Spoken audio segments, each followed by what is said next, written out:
தமிழகத்தின் நிரந்தர பொதுச் செயலாளர், வருங்கால முதலமைச்சர், நாடாள பிறந்திட்ட நலத்திட்ட நாயகர், இந்த மண்ணை ஆள பிறந்த மகராசன் புரட்சி தலைவர் ஐயா எடப்பாடி அவர்களை வணங்கி, இருவரும் தெய்வங்களான புரட்சி தலைவர் எம்ஜிஆர், கமலகுலசாமி அம்மா அவர்களின் அருளாசியோடு இந்த தாய் தமிழ்நாட்டு மக்களுக்கு சமர்ப்பிக்கின்றேன். இன்றைக்கு காவேரி மேலாண்மை வாரியம் உத்தரவிட்டும் தமிழ்நாட்டுக்கு தண்ணீர் தர கர்நாடகா மறுக்கிறது. கசாப்பு கடைக்காரரிடம் காருண்யத்தை எதிர்பார்க்க முடியுமா என்கிற பழமொழிதான் நமக்கு ஞாபகத்துக்கு வருகிறது. கசாப்பு கடைக்காரரிடம் காருண்யத்தை எதிர்பார்க்க முடியுமா என்கின்ற பழமொழிதான் நமக்கு நினைவுக்கு வருகிறது. மேகதாது அணை காவிரி நீர் பங்கீடு குறித்து தமிழக முதல்வர் விஜய் அவர்கள் கர்நாடக முதல்வருடன் பேச உள்ளதாக செய்திகள் உறுதிப்படுத்துகின்றன. அனுபவம் வாய்ந்த முன்னாள் முதலமைச்சர் புரட்சி தலைவர் ஐயா எடப்பாடி அவர்கள் உள்ளிட்ட பல்வேறு தலைவர்கள் இதிலே ஆலோசனைகள், அறிவுரைகள் கூறினாலும் நான் மூத்தவர்களின் கூறுகிற அறவழியில் செல்ல மாட்டேன் என்று இன்றைக்கு கர்நாடகா செல்வதற்கு தயாராகி கொண்டிருக்கிறார் முதல்வர் விஜய் என்கிற செய்தி தான் இன்றைக்கு நமக்கு அதிர்ச்சியை ஏற்படுத்தி இருக்கிறோம். இதுவரை தமிழக அரசுகள் எத்தனையோ முறை கர்நாடக அரசுடன் பேச்சு நடத்திவிட்டன. புரட்சி தலைவர் இதய அம்மா அவர்கள் கூட நீதிமன்ற உத்தரவின்படி பேச்சுவார்த்தை நடத்தி எந்த பிரயோஜனம் இல்லை என்று சொல்லி மீண்டும் எந்த பலனும் கிடைக்காததால் நீதிமன்றத்தின் வாயிலாக தான் தீர்வு காணப்பட வேண்டும் என்று அன்றைக்கே தீர்க்க தரிசனமாக புரட்சி தலைவி அம்மா அவர்கள், காவேரி காத்த கமலகுலசாமி அம்மா அவர்கள் நமக்கு சுட்டிக்காட்டினார்கள். அந்த உச்ச நீதிமன்றத்தின் உத்தரவுப்படி ஒவ்வொரு மாதமும் காவிரி நீர் மேலாண்மை ஆணையம் கூட்டம் டெல்லியிலே கூடி தண்ணீரை பங்கிட்டு உறுதி செய்கிறது. தற்போது டெல்லி நடந்த காவிரி நீர் மேலாண்மை ஆணைய கூட்டத்திலே தமிழகத்திற்கு அடுத்த 15 நாட்களுக்கு தினமும் வினாடிக்கு 3500 கனஅடி நீரை திறந்துவிட உத்தரவிட்டுள்ளது.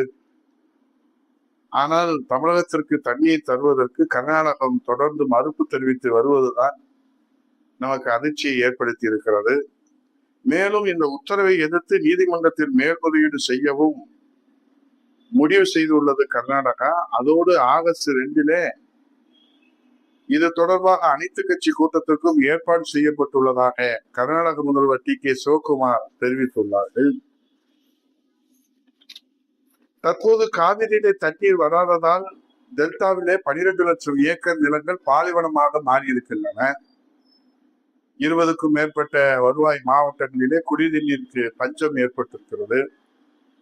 காவிரி தண்ணீரை விடுவிக்க வேண்டும் என கர்நாடகாவுக்கு காவிரி மேலாண்மை ஆணையம் உத்தரவிட்டும் அதை காற்றிலே பறக்க விட்டு இதுவரை ஒரு சொட்டு தண்ணீர் கூட கர்நாடகம் தமிழகத்திற்கு தண்ணீர் தருவதற்கு தயாராக இல்லை.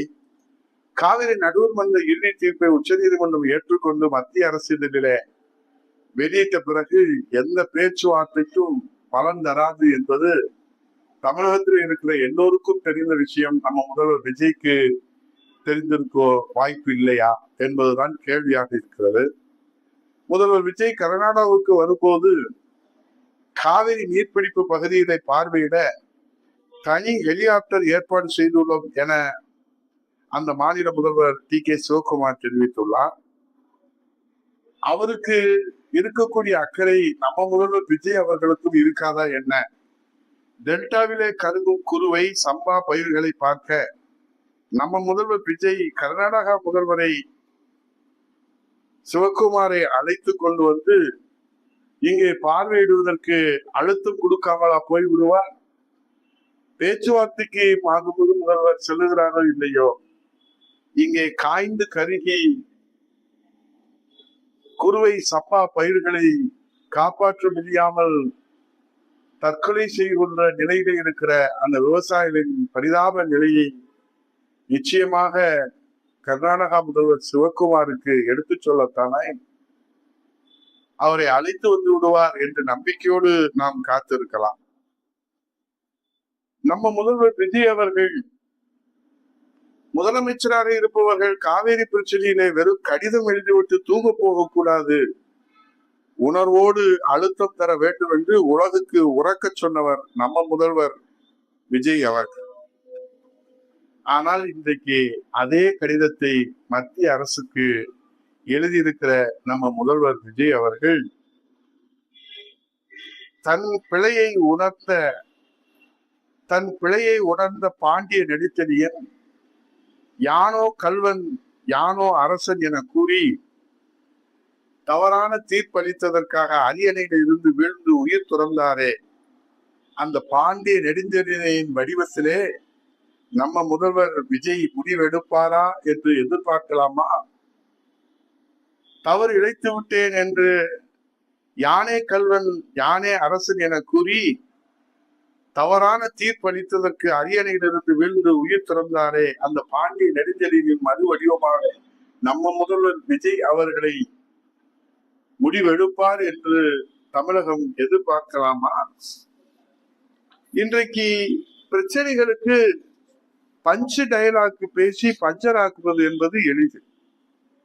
ஆனால் அறிவுபூர்வமாக ஆக்கப்பூர்வமாக தீர்வு காண்பது என்பது சவால். அந்த சவாலை இன்றைக்கு எதிர்கொண்டிருக்கிற நம்ம முதல்வர் விஜய் அவர்கள் பிரச்சனையின் தீவிரத்தை அறிந்திருக்கிறாரா இல்லையா என்பது நமக்கு தெரியவில்லை. காவிரியை தண்ணீரை திறந்துவிட முடியாது என்று கர்நாடகா கை விரித்துள்ள இந்த நிலையில இது குறித்து ஆய்வுக்கு வந்த தமிழக நீர்வளத்துறை அமைச்சர் முதல்வரும் வாய் திறக்க மறுக்கிறார். அங்கே தனி ஹெலிகாப்டரும் விமான தளங்களும் தனியாக இருக்கிறது. ஆனால் இங்கே விஜய் செல்கிறாரா இல்லையா என்பது மர்மமாக இருக்கிறது. சரி, இது குறித்து ஆய்வுக்கு வந்த தமிழக நீர்வளத்துறை அமைச்சர் மாண்புமிகு புஷி ஆனந்த் அவர்களிடத்திலே நிருபர்கள் கேள்வி எழுப்புகிறார்கள். கர்நாடகாவுக்கு நம்ம முதல்வர் விஜய் செல்கிறாரா இல்லையா? முதல்வர் விஜய் பெங்களூர் செல்வது உறுதிப்படுத்தப்பட்டிருக்கிறதா இல்லையா? ஒரு அமைச்சர், வேளாண்மைத்துறை அமைச்சர் செல்கிறார் இருக்கிறார். மின்சாரத்துறை அமைச்சர், பள்ளிக்கல்வித்துறை அமைச்சர் அது உறுதிப்படுத்தப்படாத தகவல் முதல்வர் அலுவலகத்திலிருந்து செய்தி வரும் என்று சொல்லுகிறார். இது சம்பந்தப்பட்ட மூத்த அமைச்சர் மாண்புமிகு புஷி ஆனந்த் அவரிடத்திலே கேட்டால் அவர் சிரித்துக் கொண்டே செல்கிறார். இது தமிழகத்தினுடைய உயிர்நாடி பிரச்சனை. அனுபவம் இல்லாதவர்கள் எல்லாம் அரிய நிலை அமர்ந்து விட்டால் ஒரு உயிர்நாடி பிரச்சனையை எப்படி எதிர்கொள்வது என்பது கூட அடிப்படையான அறிவு கூட இல்லாத அமைச்சர்களை நாம் பெற்றிருக்கிறோம் என்று சொன்னால் என்ன தவம் செய்தது இந்த தமிழகம்? தமிழகத்தினுடைய ஜீவாதார உயிர்நாடி பிரச்சனைக்கு ஆபத்து வந்திருக்கிறது என்று சொன்னால் அந்த சம்பந்தப்பட்ட அமைச்சர் அது குறித்து வாய் திறக்க வாய்ப்பூட்டு சட்டம் போட்டதாக பயந்து பாய்ந்து ஓடுகிறார் என்று சொன்னால் தமிழகத்திற்கு இது தலைகுனிவு இல்லையா? ஒரு முதல்வர் கர்நாடகாவுக்கு செல்கிறாரா இல்லையா? அங்கே இருக்கிற முதல்வர் டி.கே. சிவகுமார் இந்த செய்தியை உறுதிப்படுத்துகிறார்.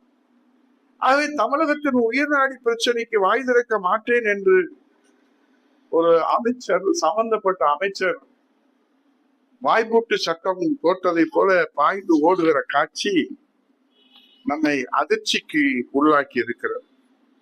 இதை நாம் எங்கே போய் சொல்வது? பொறுத்திருந்து பார்ப்போம். கடிதம் எழுதி வைத்து தூங்க போய் விடுவாரா? பேச்சுவார்த்தையில என்ன பலன் கிடைக்கும் என்று நமக்கு தெரியவில்லை. பேச்சுவார்த்தையிலே உடன்பாடு இல்லாத காரணத்தால் தான் உச்ச நீதிமன்றம் வரை சற்று நடுவர் மன்றத்தினுடைய அந்த தீர்ப்பை அரசு வெளியிட்டு புரட்சி தலைவர் தமிழகுலசாமி அம்மா அவர்கள் 84 மணி நேரம் காவிரிக்கு உயிர் கொடுக்க தன்னுயிரை பணைய வைத்து உண்ணாநோன்பு அறப்போராட்டத்தை கையில எடுத்தார்.